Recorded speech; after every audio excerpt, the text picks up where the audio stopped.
My friends, let me begin with a truth that will shake the way you see your life. You don't need money to be wealthy. You need understanding. We have been taught to chase things when God designed us to chase thinking. You can take away a man's job, his house, his bank account, but if you cannot take away his mind, he will rise again. Because poverty is not the absence of money. Poverty is the mismanagement of mentality. You see, the poorest man in the world is not the one who has no possessions. It is the one who has no purpose. The richest man in the world is not the one who controls gold. It is the one who controls his thoughts. Everything you call success, everything you call wealth, everything you call prosperity begins right here between your ears. The mind is the womb of creation. Nothing appears in your hand until it has first been conceived in your head. When you read the book of Genesis, the first thing God gave man was not money, not property, not jewelry. He gave man a mind. He said, let us make man in our image and after our likeness. Image means imagination. Likeness means the capacity to think and to act like the Creator himself. That means your mind is divine territory. When you think right, you rule right. When you think small, you live small. So hear me today. Wealth does not begin in your bank. It begins in your belief. It does not begin in your paycheck. It begins in your perception. It does not begin in your salary. It begins in your sense of stewardship. Most people are broke not because they lack opportunity, but because they never manage their mentality. They keep praying for God to change their situation, but refuse to let Him change their thinking. That's why Jesus never said, be ye transformed by miracles. He said, be ye transformed by the renewing of your mind. If your mind doesn't change, your money won't either. If your thoughts remain small, your results will remain limited. You can only rise to the level of your revelation. I remember growing up in the Bahamas, where I saw people living in poverty, not because they were lazy, but because they were never taught to think differently. Their environment became their education. Their struggle became their standard. They thought poverty was normal, so they never resisted it. Let me tell you, whatever you tolerate, you authorize to stay. You must learn to fire wrong thinking before it bankrupts your destiny. Because your future is not waiting on your finances, your future is waiting on your focus. The wealth of a man is not in what he holds, but in what he knows. Wealthy people think in terms of systems. Poor people think in terms of survival. The wealthy asks, how can I make it work? The poor asks, can it work for me? One looks for responsibility, the other looks for rescue. That's why God never gave Adam a chair or a table. He gave him trees. Because God never gives you finished things. He gives you raw material and a mind to shape it. He expects you to think. He expects you to imagine. He expects you to create. If you change the way you see the world you see will change. Because life doesn't respond to your complaints. It responds to your consciousness. So today, as we begin this journey together, I want to challenge you to stop asking for money and start asking for mentality. Don't pray for wealth, pray for wisdom. Because when you have understanding, wealth becomes inevitable.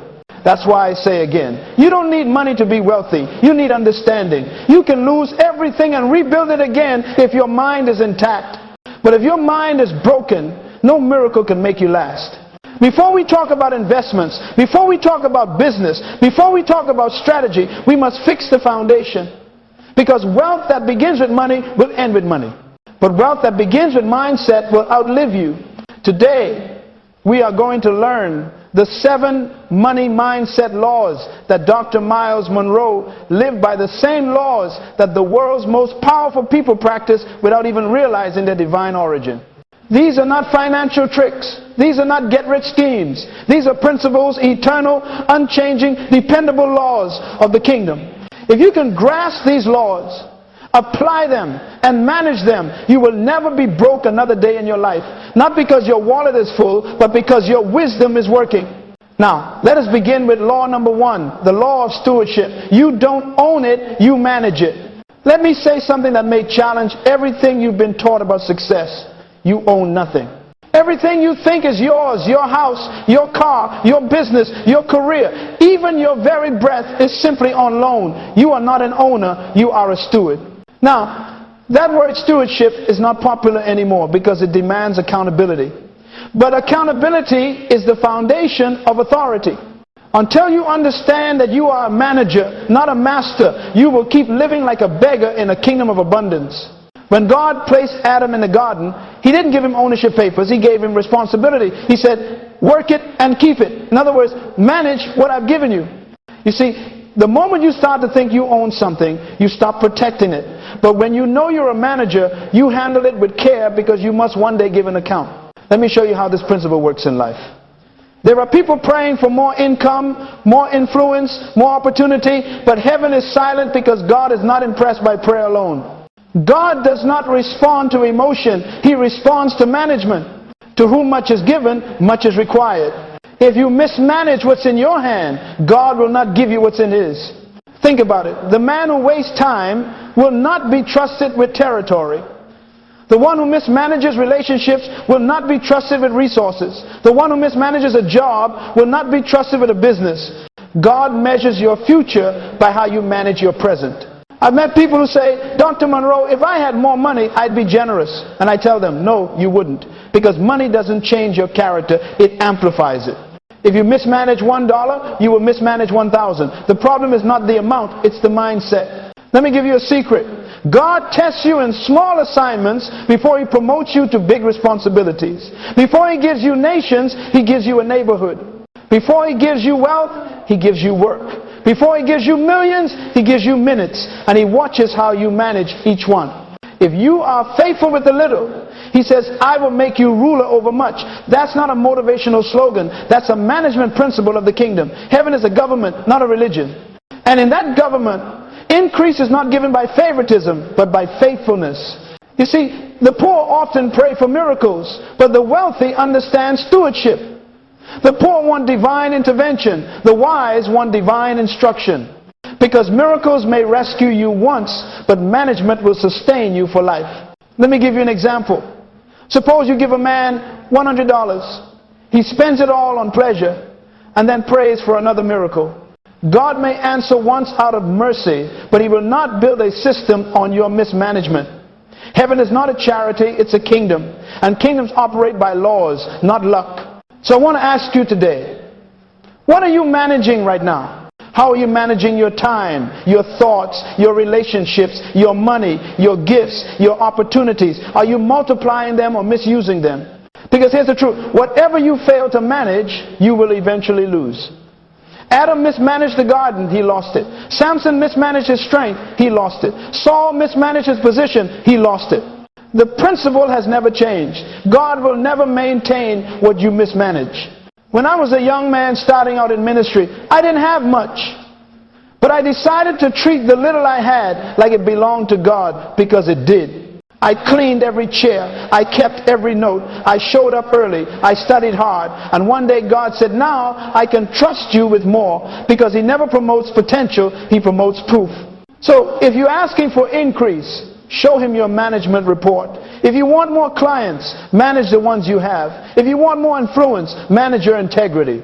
If you want more money, manage your mindset. Hear me carefully. Management is proof of maturity. You don't grow by getting, you grow by managing. And the moment you manage well, God multiplies what's in your care. That's why the first law of wealth is the law of stewardship. Because when you realize you are not the source, you stop being afraid of running out. When you realize everything you have belongs to God, you no longer cling to things, you command them. So I leave you with this. Stop praying for what you've mismanaged. Start managing what you already have. And watch heaven open its vaults over your life. Listen carefully. You were not born to make money. You were born to create value. Money is not the goal of life. It is the result of purpose well managed. Money is not a master. It is a mirror. It reflects the value you contribute to the world. People who chase money will always be slaves to those who chase meaning. Because money will always find its way to the place where purpose is working. I have said many times, and I will say again, your job is not your source. It is your resource. God is your source. The moment you mistake your paycheck for your provider, you become a prisoner of wages. But when you understand that your work is the channel through which your purpose serves humanity, then even your business becomes ministry. When you read the stories of Jesus, He never chased people, people chased Him. Why? Because He offered value. Blind men came to Him because He had sight to give. Hungry men came to him because he had bread to multiply. Confused leaders came to him because he had wisdom to share. Value attracts. If you stop adding value, you stop attracting increase. You don't pursue success. You become so valuable that success cannot ignore you. Let me tell you something I learned early in life. If you solve a small problem, you'll earn a small income. If you solve a big problem, you'll earn a big income. Your financial level is determined by the size of the problem you are willing to solve. Poor people want escape. Wealthy people want exposure. Exposure to bigger problems. Because every problem is a door to promotion. There was a woman I once counseled who complained that she hated her job. She said, Dr. Munroe, I've been doing this for 10 years and nothing changes. I asked her one question. Have you improved your value in 10 years? She looked at me in silence. You see, time doesn't change anything. Value does. You can stay 10 years in one place and never grow if you never increase your contribution. When you increase your value, your environment must adjust to accommodate you. That's why Joseph went from prison to palace, not because he prayed louder, but because he solved Pharaoh's problem. He translated dreams into strategy. He made himself indispensable. Value made room for him where his resume could not. Every human being here has a deposit of value, a unique solution you were born to deliver. Inside of you is an idea, a talent, a perspective that the earth is waiting for. But it will never manifest until you stop working for survival and start working for significance. Ask yourself, what problem was I born to solve? Because wealth is the reward of usefulness. The world does not pay you for effort. It pays you for impact. You are not rewarded for activity. You are rewarded for productivity. If you want to change your financial level, stop increasing your hours and start increasing your value. Stop working harder, start working smarter. Hard work without purpose only produces sweat, not success. Purpose turns labor into legacy. Now, let me give you a key principle. Purpose produces value. Value attracts resources. Resources sustain vision. That is the divine chain of prosperity. You cannot skip steps. When you produce value, money comes as a servant. But when you chase money without purpose, it becomes your master. So I challenge you today, don't run after riches. Run after relevance. Don't pray to be famous. Pray to be fruitful. Because fame fades, but fruit remains. If you want to attract wealth, become the kind of person that wealth needs. When you improve yourself, opportunities start to recognize your face. When you multiply your skill, doors start to open that no man can shut. I have traveled to many nations, and I have met kings, presidents, and billionaires. Do you know what they all have in common? They understand value. They pay any price for ideas that solve problems. And do you know what separates them from the average man? The average man sells his time. The wealthy sell their wisdom. Let me make it plain. Your value is not in your title. It's in your transformation. If your presence doesn't change something, your absence will not be noticed. Make your life an answer, not a question. Make your work a contribution, not a complaint.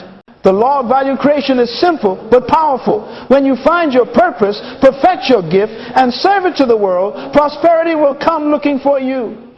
Stop chasing money, start chasing mastery. Stop counting followers, start counting impact. Stop asking who will pay me. Start asking who can I help. When you live like that, money will follow you like a shadow that cannot be separated from your light. Hear me carefully, my friend. God never gives you what you pray for. He gives you what you can manage. Prayer does not attract prosperity. Management does. Because God is not moved by your emotions. He is moved by your effectiveness. Every person in this room has something right now that heaven is watching.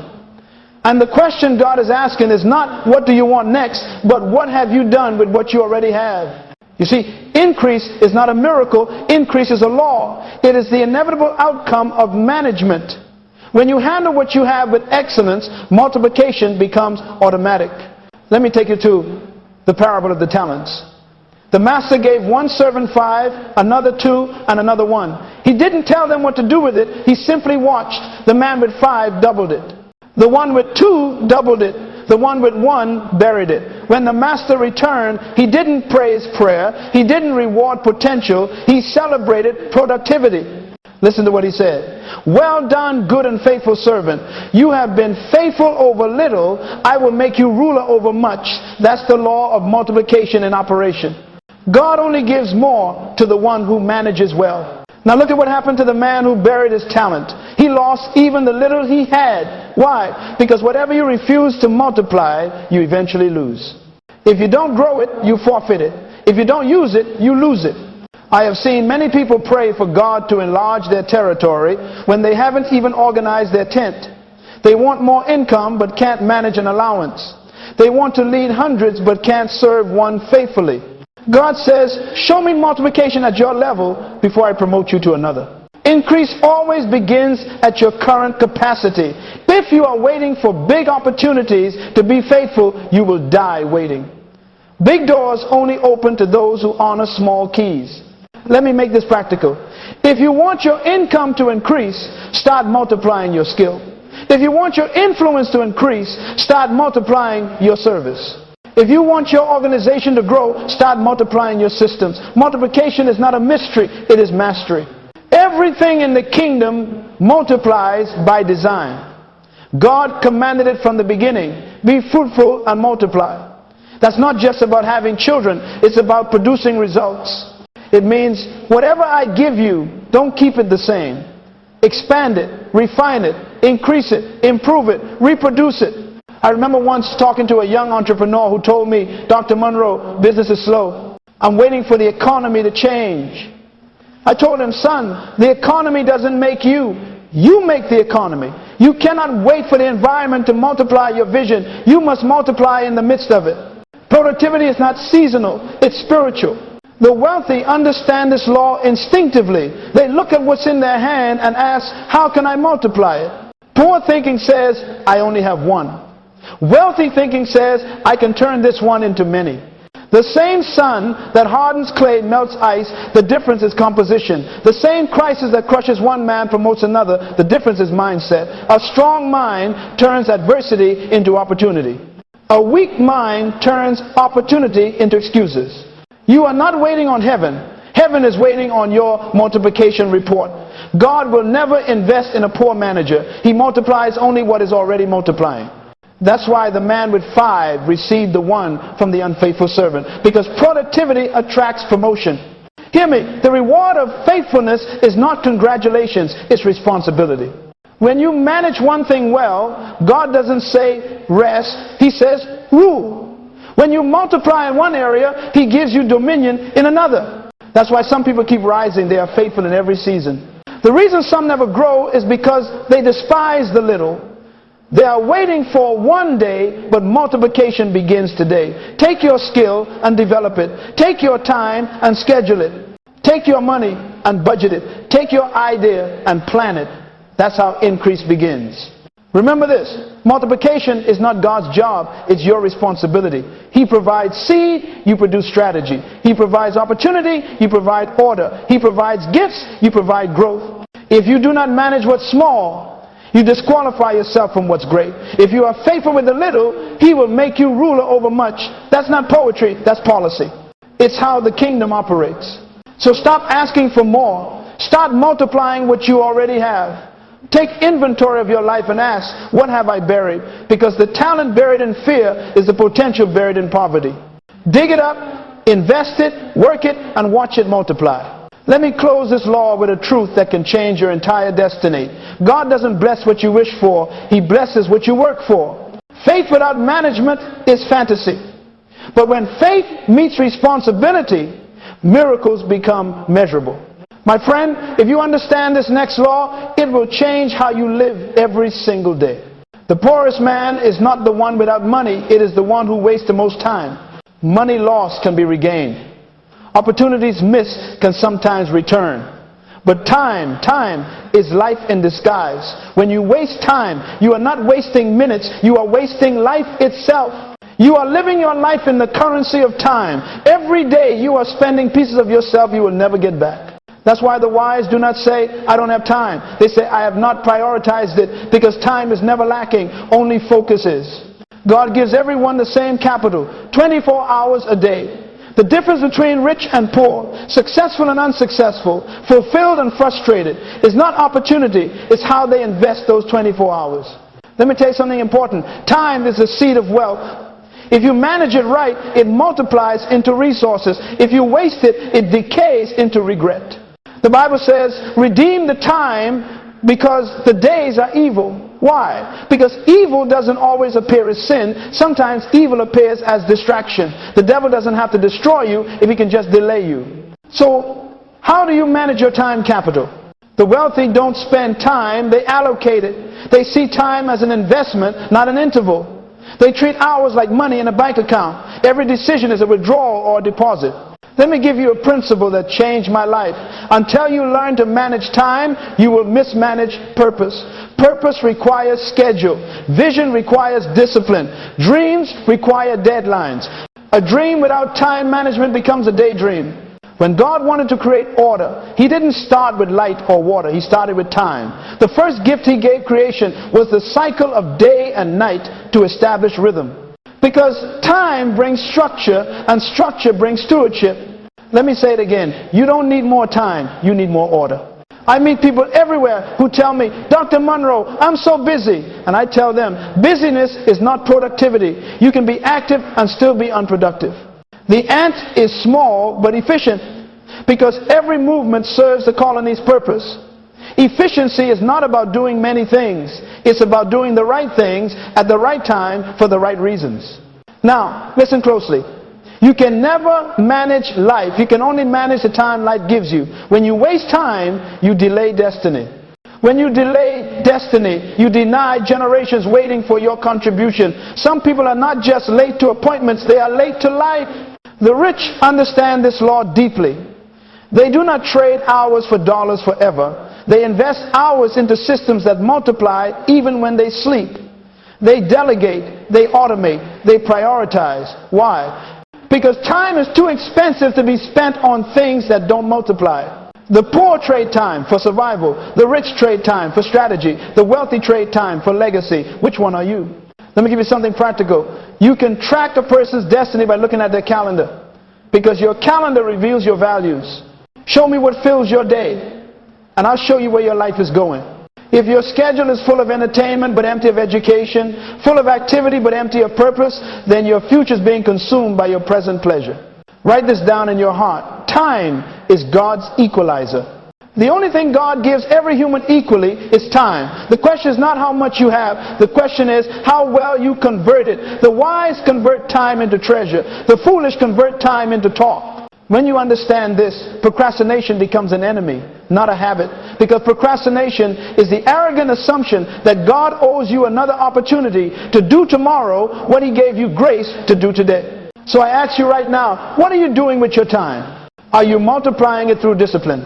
Are you wasting it through distraction? Are you investing it into purpose? Don't spend hours gossiping when you could spend minutes growing. Don't give your mornings to entertainment when you could give them to education. Don't let your clock control your calling. Let your calling control your clock. You see, God will never give you more days. He gives you wisdom to make days produce more.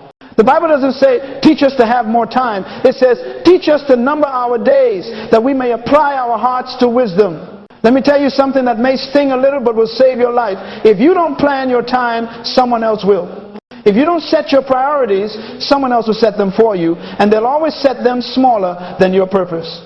So, from today forward, treat your time as your most sacred currency. Guard it, schedule it, seed it, because whatever you do with your time determines what your time will do with you. And remember this, God multiplies not your prayer, not your effort, but your management. If you can manage time, you can manage anything. Because time is the container of everything you will ever accomplish. So I leave you with this thought. Redeem your time. Exchange wasted hours for wise habits. Exchange entertainment for education. Exchange excuses for execution. Because every day you live is one day less to fulfill your purpose. Don't die busy, die effective. My friend, let me begin this section with a truth that separates the great from the average. Wealth is never created by desire. It is created by discipline. Desire dreams of success, but discipline delivers it. You cannot build wealth with wishes. You build it with ways, habits, structure, restraint, and consistency. Discipline is the bridge between your potential and your prosperity. You see, everyone wants the fruit of success, but few want to nurture the root of success. Everyone wants harvest, but not everyone wants to sow. And the greatest enemy of wealth is not poverty, it is impatience. Write this down in your heart. Discipline is the currency of destiny. You pay the price of self-control today so that you can enjoy the profit of freedom tomorrow. I've met many people who tell me, Dr. Munroe, I want to be wealthy like those great business leaders. And I tell them, no, you don't. You want their results, but not their routines. Because you cannot inherit the crown if you despise the cross that carried it.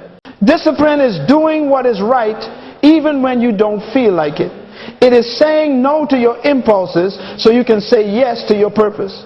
The undisciplined mind is like a leaking vessel. No matter how much opportunity God pours into it, it will never stay full. Let me show you how the wealthy think. The poor spend for pleasure. The rich spend for purpose. The poor ask, can I afford it? The wealthy ask, does it multiply? Discipline is not about deprivation, it's about direction. You don't say no to fun, you say yes to the future. In my travels, I have observed that successful people are not necessarily more talented, they are simply more consistent. They master repetition. They show up when others quit. They choose growth over gratification, process over pleasure, investment over impulse. And I want you to hear this with your spirit. Success is not what you do occasionally, it's what you do continually. A wealthy mindset is not built in a moment. It's built in motion, one decision at a time, one discipline at a time. Let me give you a few simple examples. The habit of saving a small portion consistently will do more for your wealth than sudden windfalls. The discipline of learning one new thing daily will make you wiser than your peers in 1 year. The discipline of waking up with purpose will open doors that emotion could never open. Every great destiny is constructed by daily discipline. Remember this. God will never trust greatness to someone who cannot handle self-control. Adam lost dominion not because of lack of power, but because of lack of restraint. Esau lost his birthright not because of lack of blessing, but because he traded the eternal for the immediate. That is the tragedy of impatience. The spirit of poverty is not just financial, it's emotional. It's the inability to delay gratification. It's the addiction to now. Poverty says, I want it now. Prosperity says, I will build it until. That's why the wealthy live by principle, not pleasure. They understand that true wealth is not measured by what you buy, but by what you resist. It's not how much you can afford, but how much you can postpone. Listen. You cannot build the future you keep consuming today. The seed you eat cannot become the tree you need. Every dollar you save is a soldier working for your future. Every hour you discipline is a deposit in your destiny account. When you delay gratification, you are not losing pleasure, you are multiplying it. You are trading the temporary for the timeless. The moment you master delay, you master destiny. I learned early in life that God blesses order before overflow. He will not fill a vessel that cannot handle pressure. Discipline is proof that you are ready for more. When God sees that you can say no to yourself, He knows He can trust you with others. Let me tell you something practical. If you want to build wealth, control your consumption. Don't buy to impress, buy to invest. Master your mornings. The first hour of your day decides the next 23. Guard your attention. Focus is the highest form of discipline. Track your progress. Measured habits multiply results. Celebrate consistency, not comfort. Comfort kills calling. Discipline is not punishment. It is preparation. It is training your emotions to serve your purpose. If your feelings lead your life, your future will follow your frustration. But if your discipline leads your life, your feelings will follow your focus. You see, wealth is not bought in a store. It is built in the soul. And every time you practice restraint, heaven takes note. Because the law of discipline is the proof of maturity. Let me summarize this truth in 3 simple sentences. The undisciplined seek miracles. The disciplined become miracles. The undisciplined wait for opportunity. The disciplined create opportunity. The undisciplined live for comfort. The disciplined live for calling. So I say again, wealth is built, not bought. It is the reward of a disciplined mind, a focused life, and a patient heart. Stop saying one day I'll succeed. Start saying every day I'll sow. Because destiny is not a day, it's a decision repeated daily. Now listen carefully, because this next law separates those who succeed temporarily from those who succeed generationally. Your greatest wealth is not in your bank account, it's in your relationships. Money can buy influence for a season, but relationships create impact for a lifetime. The law of networks teaches us that prosperity moves through people. Every blessing God will ever send you will come through a person. Every opportunity He will ever open for you will involve another human being. That's why the enemy doesn't fear your skill, he fears your connection. Because if he can isolate you, he can weaken you. But if you ever find the right relationships, your destiny accelerates. The Bible says two are better than one because they have a good reward for their labor. Why? Because multiplication happens through association. You will never go further than the people you walk with. You see, your network determines your net worth, not just financially, but mentally, emotionally, and spiritually. The people you spend time with either dilute your destiny or develop it. They either stretch your vision or shrink it. They either fuel your faith or feed your fear. If you want to know where you'll be in 5 years, don't look at your dreams, look at your friends. Show me your circle and I'll show you your ceiling. When God wants to bless you, He sends a person. When the enemy wants to destroy you, he also sends a person. So discernment is the difference between deliverance and deception. Dr. Munroe used to say, the most dangerous place in the world is not a ghetto, it's the wrong relationship. Because the wrong voice in your ear can cancel the right vision in your heart. But the right network can change everything. Let me give you a story. I once met a young man who had great talent but little progress. He said, Dr. Munroe, I've been trying for years but doors never open. I told him, son, doors don't open, people do. You can pray all day, but if you're rude to people, disloyal to leaders, and disconnected from mentors, you are locking your own doors. Every great destiny is linked to divine relationships. David had Samuel to anoint him. Elisha had Elijah to train him. Ruth had Naomi to guide her. Jesus had disciples to multiply his mission. Even the Son of God built a network. Let me give you the principle. Association determines acceleration. The right people move you faster, further, and deeper into purpose. Wrong people make you slower, smaller, and weaker in conviction. If you keep company with dreamers, you will dream. If you keep company with doubters, you will decay. That's why Proverbs says, he who walks with the wise will become wise, but a companion of fools will be destroyed. You cannot walk with the wrong people and expect to end up in the right place. Now, let's be honest. Many of you are loyal to relationships that are lethal. You keep company with people who tolerate your excuses instead of challenging your excellence. They are comfortable with your past and threatened by your potential. You must learn to love people but limit access.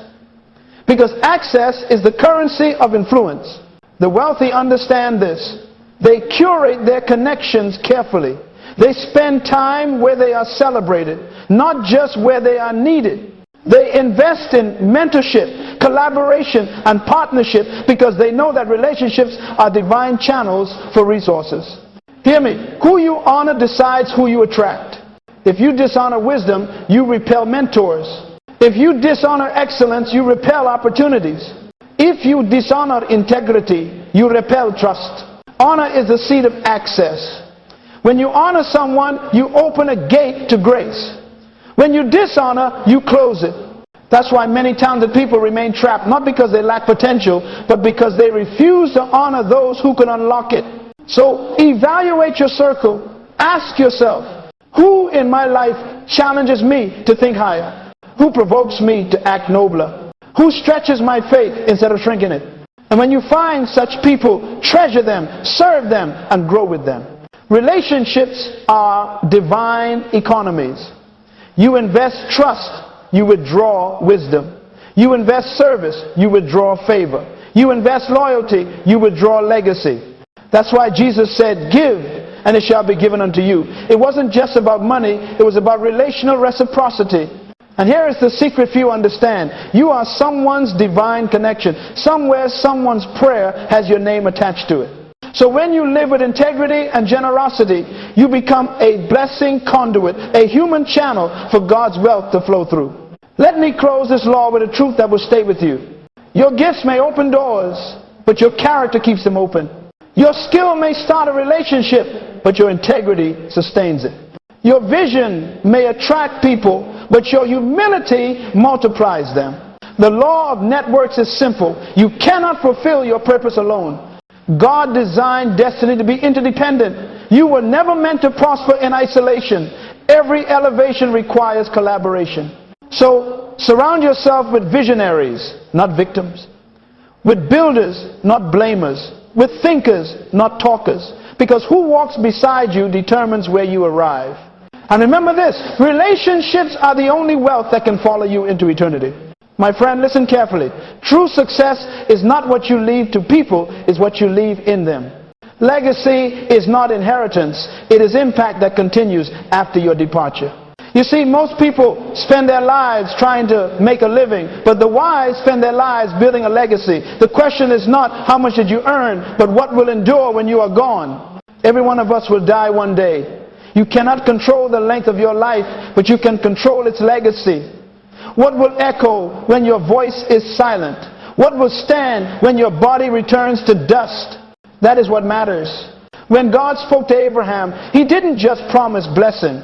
He promised generational continuity. He said, through you, all the nations of the earth will be blessed. In other words, your influence must outlive your existence. Legacy is not success, it is succession. It means what you have built continues to function without you. It means your values, your vision, your voice still guide others when you are no longer here to speak. That's why I always told my students and leaders, if your presence is required for something to succeed, you haven't built it right. If everything stops when you stop, that's not success, that's dependency. But when you build systems, train successors, and deposit principles, your work keeps producing even while you rest. You were not born just to make a living. You were born to make a difference. The greatest tragedy in life is not death. It is living without leaving something worth dying for. Let me tell you something powerful. The rich leave money. The great leave meaning. Money can build monuments, but meaning builds movements. Money can fade with inflation, but meaning compounds through generations. Dr. Munroe often said, die empty. Don't go to the grave with your books unwritten, your ideas unspoken, your gifts undeveloped, your potential uninvested. The cemetery is the wealthiest place on earth, full of unrealized dreams and silent inventions. Make a decision today that yours will not be one of them. When I study the lives of men and women who transformed history, I find a common thread. They all thought generationally. They built beyond their lifetime. They didn't just ask, what will I gain? They asked, what will remain? Moses left Joshua. Elijah left Elisha. Jesus left disciples. Paul left Timothy. Legacy is not automatic. It's intentional. You must plan it, build it, and pass it. You see, legacy begins when you stop thinking like a consumer and start thinking like a creator. Consumers take from the world. Creators leave something behind. Consumers spend time. Creators invest it. Consumers die and are forgotten. Creators die and live through what they left. Let me give you 3 pillars of legacy. Principles. Leave timeless truths that others can live by. Laws that don't expire with your generation. Your words can become blueprints for future builders. People, mentor someone. Pour yourself into others. Leadership without succession is failure. If what you know dies with you, you have buried your wealth instead of planting it. Purpose. Ensure that everything you build aligns with God's intention for your life.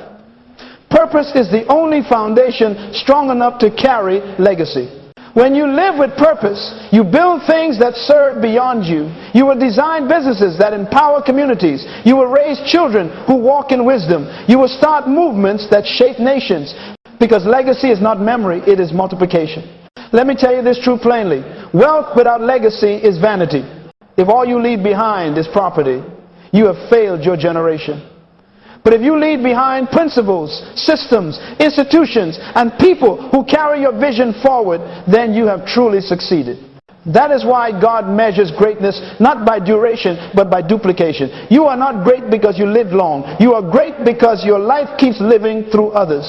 So begin today. Write your knowledge down. Mentor someone. Create structures that don't depend on you. Deposit your wisdom in others before time withdraws you from this earth. The law of legacy says, whatever you do for yourself dies with you, but what you do for others lives beyond you. You are not meant to vanish. You are meant to multiply. Make your life a seed that keeps producing fruit even when the planter is gone. When my time came to leave this world, I wanted no one to say, Dr. Munroe is gone. I wanted them to say, Dr. Munroe still speaks through us. That is legacy. So my question to you is this. What will the next generation thank you for? Will they inherit your assets or your assignment? Will they enjoy your comfort or carry your conviction? Because the greatest inheritance is not what you leave in their hands, it's what you leave in their hearts. So live every day building something that will outlive your name. Let your children rise up and say, because of you, I see further. Let your mentees say, because of you, I think higher. Let your generation say, because of you, we dare to dream. Then, and only then, can you say with confidence, I have fought the good fight. I have finished my course. I have kept the faith. That, my friend, is legacy wealth that outlives you. Now listen closely, because this law will challenge everything the world taught you about money. The more you give, the richer you become. That is not a slogan. That is a spiritual principle. It is the paradox of true prosperity. The world says, keep everything and you will have more. But the kingdom says, release what you have and I will multiply it. The world teaches accumulation. God teaches circulation. Why? Because giving is proof that money does not own you. Greed says, hold tight. Faith says, let go. One ends in scarcity, the other ends in supply. Let me make this plain. Money is like blood. It must flow to stay alive. The moment it stops moving, it begins to die. The river that refuses to give becomes a swamp, but the river that keeps flowing feeds nations. That's why generosity is not loss, it is investment. Every time you give, you plant a seed in the soil of eternity, and God himself becomes your return on investment. The Bible says, give, and it shall be given unto you. Good measure, pressed down, shaken together, and running over. When you give, you don't subtract, you multiply. Because giving unlocks the law of divine reciprocity. You cannot outgive the source of all things. Now understand this. Generosity is not measured by amount. It is measured by attitude. God is not impressed by your figure. He is moved by your faith. When Jesus watched people give, he celebrated a widow who offered 2 coins not because of what she gave, but because of what she kept back. Nothing. Giving reveals who your master really is. You cannot serve both God and money. So every time you give, you dethrone mammon and enthrone faith. Let me tell you something I learned early. Money is a terrible master, but a powerful servant. When you worship it, it destroys you. When you manage it, it multiplies you. When you release it, it returns to you, pressed down, shaken together, and running over. Many people pray for financial breakthrough, but they never pass the test of generosity. God cannot trust a closed hand, because a closed hand cannot receive. If you want God to fill your life, open your life. Generosity is not charity, it's strategy. It's how you participate in divine economics. Every farmer understands, if you want harvest, you must sow. You cannot pray for crops while hoarding seed. The wealthy understand this law that money grows only when it circulates. That's why they invest, donate, and build. They know that wealth hoarded decays, but wealth distributed develops. Even secular billionaires unknowingly follow a kingdom principle. The more they give, the more capacity they create to receive. But hear me. Giving must be guided by wisdom. You don't just give emotionally, you give strategically. You give where growth is possible. You sow where purpose is present. You invest in people and projects that align with your assignment. Because where you sow determines what you grow. Generosity also frees the heart from fear. The spirit of fear says, if I give, I'll have less. But faith says, if I give, God will give back better.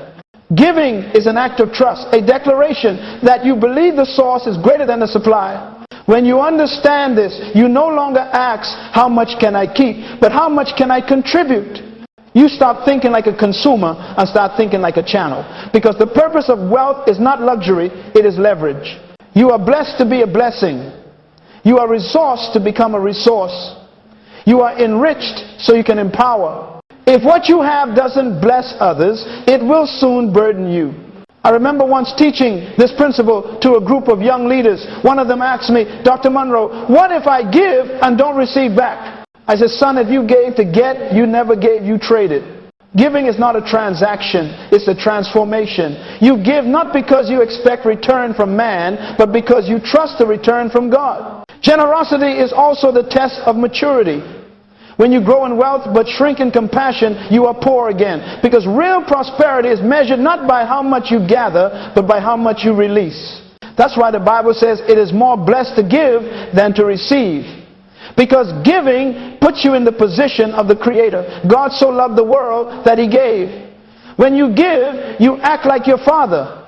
You reflect His nature. You multiply His heart on earth. And here is the paradox you must never forget. What you release leaves your hand, but not your life. It goes into your future, multiplies, and returns to you in a form you never imagined. So I ask you today, what are you doing with what you have? Are you hoarding it in fear or sowing it in faith?